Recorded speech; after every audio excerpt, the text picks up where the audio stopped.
शोषण, अत्याचार, आतंक एवं युद्ध। ये 4 विषय हैं जो इस संक्षिप्त समय में संक्षिप्त बातें कही जा सकती है। हम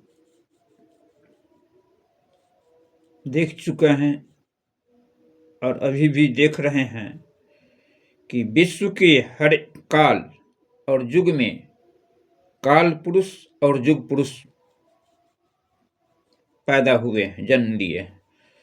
युग पुरुष में राम, कृष्ण, बुद्ध, क्राइसस, मोहम्मद, शंकराचार्य, चाणक्य, सम्राट अशोक, दयानंद, विवेकानंद, आइंस्टाइन, गांधी, माओ, कार्ल मार्क्स आदि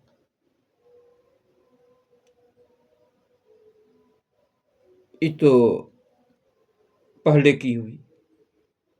वर्तमान में आप लोग शायद दुनिया के कुछ ऐसे महापुरुष के बारे में भी आप लोग जानते होंगे। उनकी चर्चा नहीं करना ही आवश्यक है, परंतु इसमें से कोई भी युग पुरुष युद्ध को बार बार दोहराने जाने से रोक नहीं सका। प्रथम विश्व युद्ध हुआ, द्वितीय विश्व युद्ध हुआ, तृतीय विश्व युद्ध की हमेशा आशंका बना रहता है और छिट-फुट ऐसे युद्ध हमेशा संसार में अब तक होते आए हैं। अभी हाल के दिनों में अमेरिका और ईरान के बीच ऐसी स्थिति बन चुका है जो कि विश्व युद्ध से होने में कोई रोका जा सकता है और न शंकाएं व्यक्त की जा सकती है। ऐसी हालात बना हुआ है, भगवान जाने आगे क्या होगा।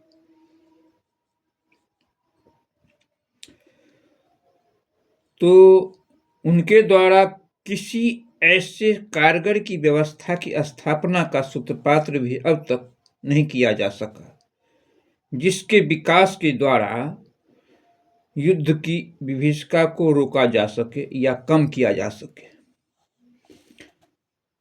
अतः जो कोई भी युद्ध का प्रत्यावर्तन रोक सके, युद्ध के होने की संभावना को समाप्त कर सके, वह युगों युगों में होने वाले आज तक के युग पुरुषों में सर्वोपरि होगा, सर्वोत्तम होगा, सर्वश्रेष्ठ होगा। बंधु, हाँ, इतना जरूर है कि भगवान श्री कृष्ण श्रीमद् भागवत के द्वारा जीवन को सर्वश्रेष्ठ बनाया जा सकता है, ऐसा उसने संदेश दिए हैं। असंभव तो कुछ भी नहीं है। यदि दृढ़ इच्छा शक्ति हो तो युद्ध की पुनरावृत्ति को रोकना भी असंभव नहीं होना चाहिए। भारत की प्राचीनतम, विकसित एवं सर्वश्रेष्ठ संस्कृति के दस्तावेजों में, यहाँ के शास्त्रों एवं ग्रंथों में, पांडुलिपि में, वेदों, उपनिषदों में, गीता के चिंतन में इस असभ्य माने जाने वाली युद्ध की आमूल समाप्ति के आदर्श की उपलब्धि एवं उसकी व्यवस्थाओं को विस्तृत रूप से व्याख्यायित एवं निवेचित किया गया है। ऐसी व्यवस्था का विकास एकदम संभव है। उसके कार्यान्वयन के द्वारा युद्ध की पुनरावृत्ति को संपूर्ण रूप से समाप्त किया जा सकता है। आध्यात्मिक, भौतिक एवं विज्ञान के संतुलित प्रयोग एवं प्रयास से समाज में सामंजस्य ला देते हैं एवं सर्वतोमुखी प्रगति के रास्ते खुलते हैं। एकाकी अध्यात्म, एकाकी विज्ञान दोनों ही अंधे लंगड़े की तरफ अधूरा है। सिर्फ अध्यात्म के द्वारा ही या सिर्फ भौतिकता के द्वारा ही अगर ऐसा बन पाने की प्रयास कोई अगर सपना देखता है तो वह सपना ही रह जाता है। इसीलिए विज्ञान, धर्म और अध्यात्म तीनों को सामंजस्य देकर के ही इस विश्व बिरादरी से शांति की कल्पना की जा सकती है। दोनों ही अंधे लंगड़े की तरह अधूरे हैं। दोनों का समन्वय ही समाज को मजबूत नींव प्रदान करने की क्षमता रखते हैं। प्राचीन काल में राजतंत्र एवं अर्थतंत्र को सुव्यवस्थित रखने में ऋषियों की भागीदारी सुनिश्चित थी और वे धर्मतंत्र और अर्थतंत्र एवं राजतंत्र के द्वारा शोषण, अत्याचार, अपराध, आतंक, युद्ध के विरुद्ध समाज के विशेष प्रहरी की भूमिका निभाते थे। राज्य शासन, लोक सेवक, अधिकारियों, कर्मचारियों को अपने कर्तव्य उत्तरदायित्व ईमानदारी से निर्वहन कर अपनी उपयोगिता साबित करना संवैधानिक अनिवार्यता बनाई जानी चाहिए। कर्तव्य उत्तरदायित्व निर्वहन एवं जन जन के प्रति जवाबदेही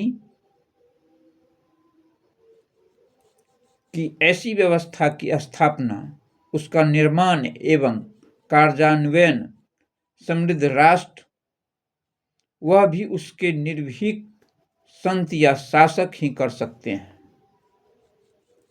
संत या शासक ही कर सकते हैं। राजनीतिक भावना नहीं हो, अगर शुद्ध दिल, दिमाग और विचार से चाहें तो इस पर टीका टिप्पणी नहीं हो जो संत क्या है या सामान्य प्रशासक क्या है। निर्भय, निर्भीक, सरल, सहज, शक्तिशाली एवं फौलादी इच्छा शक्ति के सशक्त ऋषि मुनि, संत या शासक ही इस तरह की व्यवस्था की कल्पना को साकार रूप देने में साहस जुटा सकते हैं।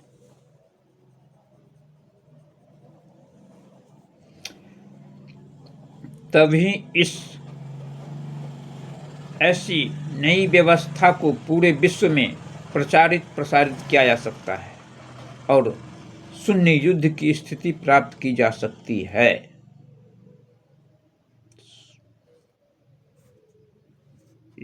ऐसी बातें तो खैर मेरा एक ऐसा उद्देश्य है, लेकिन संभव नहीं जो शून्य युद्ध की स्थिति प्राप्त की जा सकती है।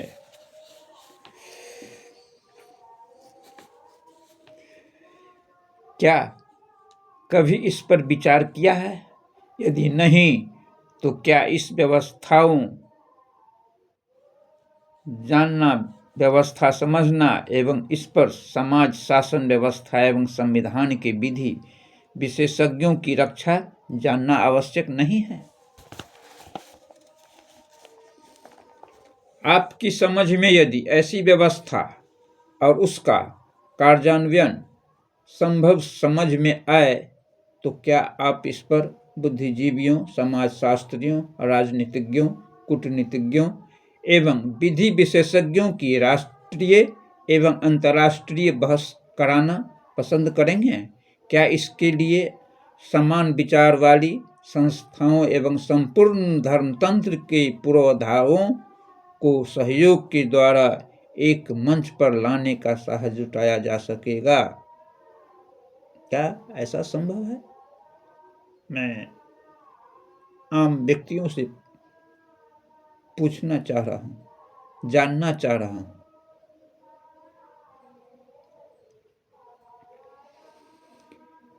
जुगों जुगों से होते आए युग पुरुषों में श्रेष्ठतम एवं महानतम कालजयी युग पुरुष कहलाए, और कहलाए जाने के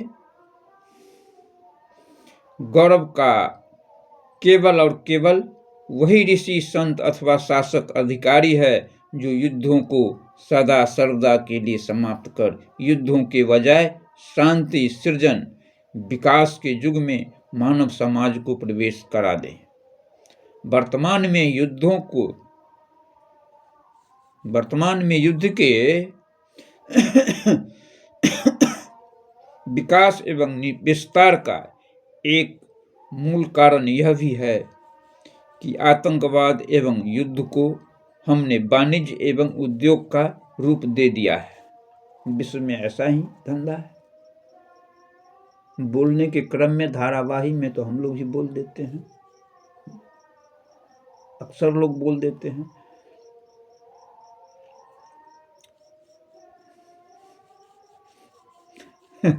दुनिया में आतंकवाद और युद्ध, ये दोनों व्यवसाय उद्योग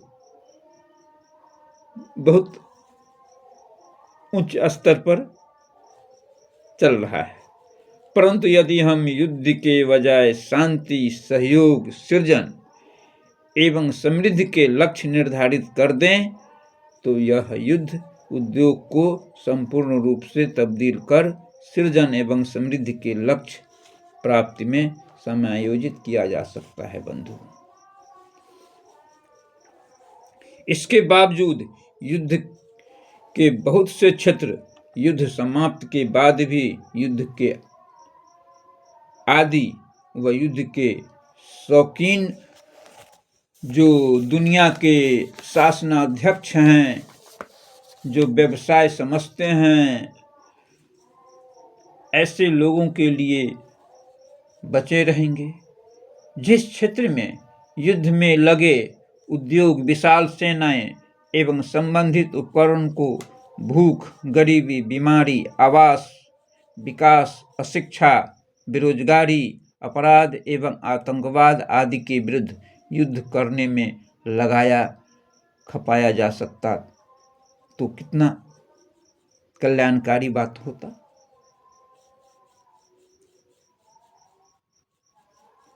सृजन विकास या विध्वंस, संपन्नता या विपन्नता, युद्ध या शांति में से आज हमारा समाज किसे चाहता है और हमारे ऋषि, धर्मगुरुओं, युग पुरुषों, शासकों की रुचि किसमें है? यह निर्णय इसी बात पर निर्भर करेगा। केवल शक्तिशाली एवं निर्भय ही इस प्रकार के निर्णय लेने में सक्षम हो सकते हैं। हर युग में परंपराओं से हटने पर नई व्यवस्था स्थापित स्वार्थों के द्वारा प्रतिरोध एवं विरोध होता आ रहा है।